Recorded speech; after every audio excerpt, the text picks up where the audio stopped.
Buffet కోసం plan చేస్తున్నారా? ఈ వీకెండ్ కానీ, నెక్స్ట్ వీకెండ్ కానీ ఏదో ఒక వీకెండ్ అండి. సో, ప్లాన్ చేసే ముందు ఈ వీడియోని కంప్లీట్‌గా చూడండి. Hello everyone! Welcome back to house of సబ్‌కుచ్.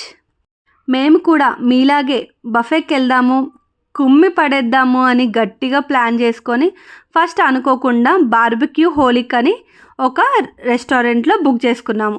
అక్కడికెళ్ళాక మా ఆయనకు ఆ ప్లేస్ చూసాక గుర్తొచ్చింది ఏంటి అంటే, ఇందులో ఫుడ్ అస్సలు బాగోదే, వద్దు గానీ ఇంకో దాంట్లో వెళ్దాము, కానీ ఆల్రెడీ టైం అయిపోతుంది కదా, ఈ బిల్డింగ్లోనే చాలా ఉన్నాయి కదా, ఒకటి ప్రిఫర్ చేద్దాంలే అని చెప్పేసి అనుకోకుండా ఫ్లెసాజో ప్రిఫర్ చేశాము. ఫ్లెసాజో అనగానే అందరికీ వినిపించేది ఫుడ్ బాగానే ఉంటుంది, ఓకే అని అనుకుంటారు, రివ్యూస్ కూడా బాగానే ఉన్నాయి. బట్ నాకు వెళ్ళాక కానీ అర్థం కాలేదు. అస్సలు అంటే ఇంకోసారి నేను ప్రిఫర్ చేయను, జన్మలో ఇంకొకరికి రికమెండ్ కూడా చేయను. అంత రిగ్రెట్ ఫీల్ అయ్యాము. ఎందుకు అంటే ఫస్ట్ థింగ్ ఏసీ లేదు. వీకెండ్ ఏసీ పాడైందంట. మరి సమ్మర్ వీకెండ్ ఎంతమంది కిటకిటలు ఆడిపోతారు. వాడు ముందే ప్లాన్ చేసుకోవాలి కదా. అసలు ఉడికెత్తిపోయినాము. మస్తు కోపం, ఎంత ఫ్రస్ట్రేషన్ వచ్చిందంటే బండకేసి కొట్టబుద్ది అయింది ఒక్కొక్కని. అంత చిరాకేసేసింది. ఈ సమ్మర్కి మనం తట్టుకోలేం కదండి. అదొకటి. నెక్స్ట్ థింగ్, మనకి స్టార్టర్స్ మాత్రం టేస్టీగా ఉన్నాయి. టేస్ట్ విషయానికైతే స్టార్టర్స్ పర్ఫెక్ట్లీ ఆల్ రైట్ అని చెప్పొచ్చు. బట్ రిమైనింగ్ మెయిన్ మెనూ కానీ ఇంకేది బాగాలేదు. వర్స్ట్ కానీ మాత్రం చెప్పొచ్చు. అది ఎంత బెస్టో ఇది అంత వర్స్ట్ మెయిన్ మెనూ. సో అస్సలు నచ్చలేదు. వెజ్ అయినా నాన్ వెజ్ అయినా both the things. And starters నేను వాళ్ళు కరెక్ట్ సర్వ్ చేసింది 5 స్టార్టర్స్ అనమాట. ఫస్ట్ 4 స్టార్టర్సే, ఒక్కొక్కటి చిన్నగా ఉన్నాయి. 2 పీసెస్ పెట్టేసి వెళ్ళారు.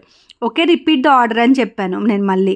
ఎందుకంటే ఎవరైనా మనము బఫే ప్రిఫర్ చేసేది స్టార్టర్స్ కోసమే మెయిన్గా. తర్వాత లైట్గా మెయిన్ మనం అలా టచ్ చేస్తాము.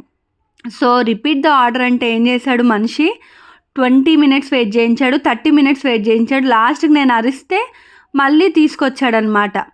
అంటే ఇప్పుడు నువ్వు స్టార్టర్స్ కోసమే ఒక 30 మినిట్స్ మనం వెయిట్ చేస్తామా? చేయం కదండి.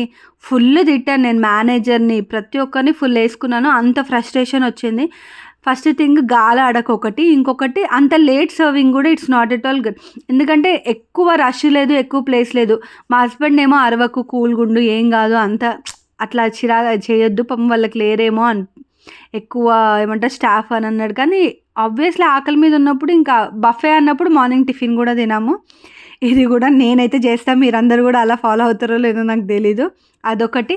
అండ్ ప్రతి స్టాల్ దగ్గర కూడా యాక్చువల్గా ఏ బఫేలో అయినా ఒక్కొక్క స్టాల్కి ఒక్కొక్కరు ఉంటారు. బట్ ఇక్కడ కంప్లీట్ స్వీట్స్కి వచ్చి, పానీపూరికి వచ్చి, నూడిల్స్కి వచ్చేసరికి సింగిల్ పర్సనే ఉన్నాడు. So don't prefer. Thank you.